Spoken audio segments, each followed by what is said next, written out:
up, AMIV family? Welcome back to the AMIV Health and Wellness segment. Once again, I am your host, Woody. Super excited to be back with you guys, and also super excited to be here with our guest, Emily. Emily is a local here to Panama City, and she is a Olympic weightlifter and bodybuilder. We just established that she does both. No, but I'm super excited to ask her some questions today and pick her brain a little bit. And I'm also super excited to see what she has to offer you guys.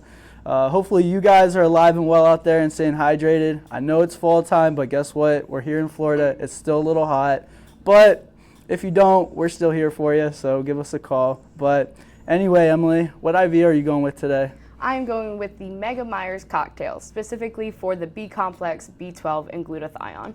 Gotcha. And is that the IV you typically go with? I typically go for the athlete recovery IV, just because on my day-to-day life, that's what I need the most. But I just got out of a little bit of a health rut, finally about a month into back in routine with training and diet, so why not go crazy? So depending on the occasion, is that typically what IV you would go with? What's like with the athlete one or the Mega Meyer, what's typically the occasion that you're going for that IV? So typically what determines the IV I pick are the ingredients, what's really going into it, because I have an autoimmune disease, so I specifically lean towards the B12, B complex, just to help battle the fatigue that I deal with on a day-to-day basis. And the glutathione also helps with inflammation, which again, with the autoimmune, it definitely helps battle those side effects.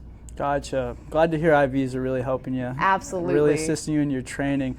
How is training going right now? Do you have any competitions coming up? What are your current, let's say, short-term aspirations? Okay, yeah. So as of late, I decided to kind of shift gears with my training. I've had to pull back a little on my Olympic weightlifting, for joint and nerve recovery reasons, but I've also tried to structure my training to be a little bit more intentional, finding a balance between intention and looking forward to my training sessions. Gotcha. Competition-wise, I don't have anything on the books, but if I do compete again in bodybuilding, I'm thinking of transitioning from wellness to figure or physique. And Olympic weightlifting isn't fully off the table, but like I said, recovery comes first. Recovery comes first, okay. See, I feel like maybe not a lot of people or people who haven't got into, your world don't understand. There's a lot of things that go into weightlifting. Absolutely. It's not just showing up to the weight room and trying to get underweight.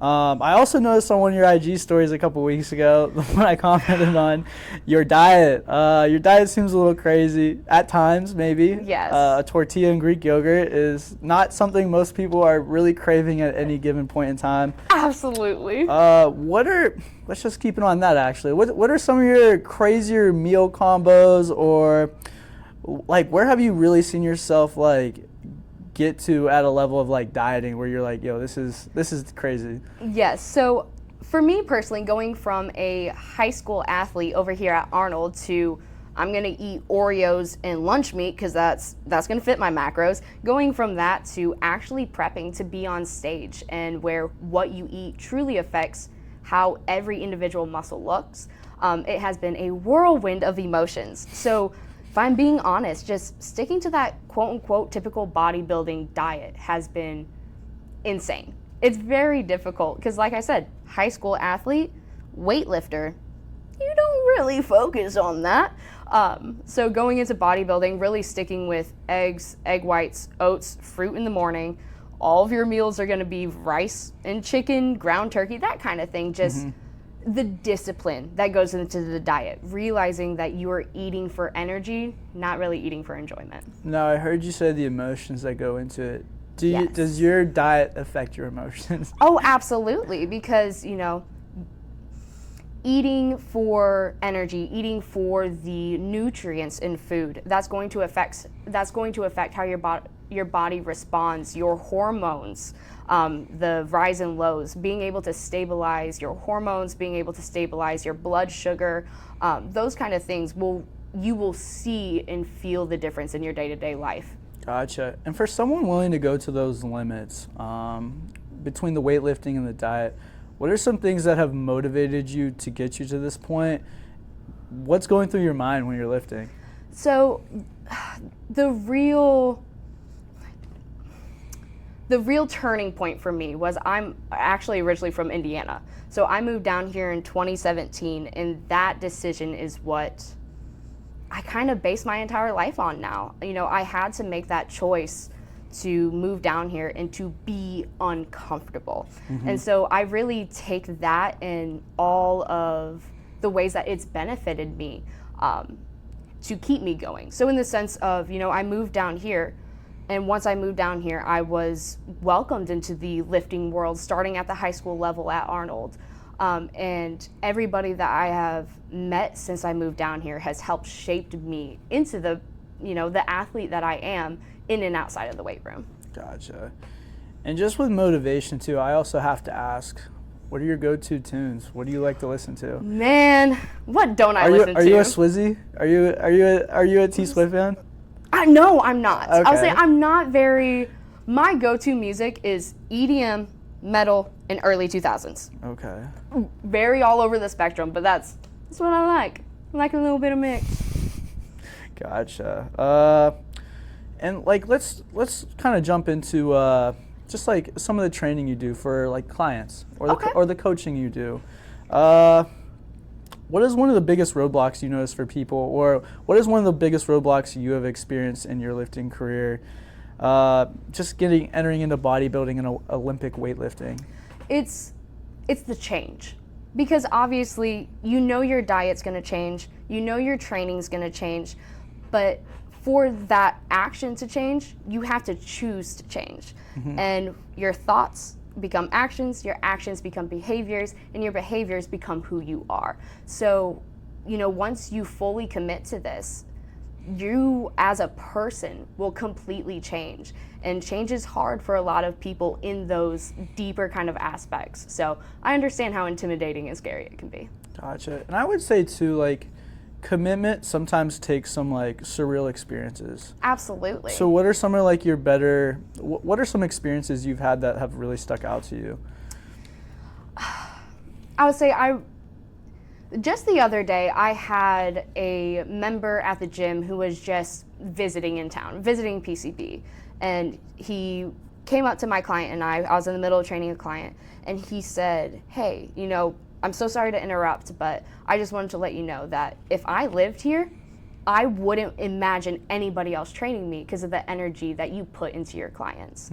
And like I said, you know, I started at the high school level, and Donka and Josh Flagg, they created an environment where I was comfortable feeling uncomfortable. And so the fact that, you know, just random strangers see that I am investing into my clients the way that they're investing to themselves, it's just an extremely fulfilling experience. Gotcha. So if you were to offer someone advice, you can't necessarily tell someone how to have an experience, but if you were to offer advice to someone that is looking to have, you know, likewise experiences, what would you say to them, especially people looking to get past like either roadblocks or plateaus in their lifting experience? Absolutely. And especially for, you know, athletes who have quote unquote been in the game for a minute and you are starting to hit those plateaus and such, where the power stops, the issue lies. So what I mean by that is go back to the basics. Go back to the basics. For Olympic weightlifting, the biggest thing is technique. Go back to your technique movements. For bodybuilding, if you don't like the way that your body's presenting, a lot of time it has to deal with diet. Go back to the basics. And for your average day-to-day person who's just going into the gym and just trying to live life, but live a healthy life, go back to your basic functions as a human. Can you touch your toes? Can you reach your back? Things like that. You know, square one, the basics, mobility, being able to move. That's my best piece of advice, is to really go back to the basics. And is this your approach with everyone pretty much, even people who might be a little bit more advanced? Yes. Do people seem to kind of forget that it's, you know, honestly to me, I think a lot of sports like relate to life in a lot of ways. And I feel like life, a lot of times you have to get back to those basics. Mm-hmm. So do you feel like it turns into a lot of like life talk kind of? It does. And, you know, anybody who provides a service to another individual hairdressers, anything. You understand that you do build a connection with these people. So of course you do get to know about them a little bit more, but that's, again, one of the most fulfilling things of being able to train people, of finding ways that they can progress in the gym that translates outside of the gym. Allowing my clients to feel comfortable being uncomfortable. They can take that emotion and apply it to other situations. So my goal is to just provide them with the tools that they need to achieve their goals, but they still have to put in the work. Gotcha. What would you say is a unique approach about how you go about training clients? Maybe that might even be different from someone who's trained you, that you were like, this is a missing piece. So as a personal trainer and as an athlete who is running their own business, I do understand that a lot of clients, they come to me because they like what they see. And I'm a very firm believer that I am my business. I must represent my business in all the ways that I can. And so I personally, I like to train heavy. I like to do compound, complex movements, hence my love for Olympic weightlifting. But again, that's very intimidating to a lot of people. So I take the solid foundation approach. We need to solidify the cracks in your foundation so that we can build upon it. Yes, it's okay to be scared, but do it anyway. If it's for the betterment of yourself, push yourself. Gotcha. No, that's neat. With all that being said, for our AMIV family, what is a challenge you have for our AMIV family? My challenge is to get uncomfortable. Get uncomfortable. My best piece of advice for that, though, is where are you most comfortable getting uncomfortable? That's your first step. So for me, like I said, I just got out of a little bit of a health rut. And so I knew that I need to get uncomfortable to grow. The place where I feel most comfortable is in the gym. For other people, that might be with their diet. For other people, it might be mobility and yoga. But for me, it's with the gym. So that's where I started to really push myself. And the gratification that I got from that, I was able to use that as justification to get uncomfortable other places. So get uncomfortable, focus on your weaknesses, and I'll add to that and say, don't care what other people think. So exactly that. Exactly that. No, I think that works out really well, and I'm sure someone out there just really needed to hear that too. So I appreciate you being on. Thank you. Absolutely. I appreciate you for having me. I hope you enjoy the rest of your beverage. As long as I don't look at it.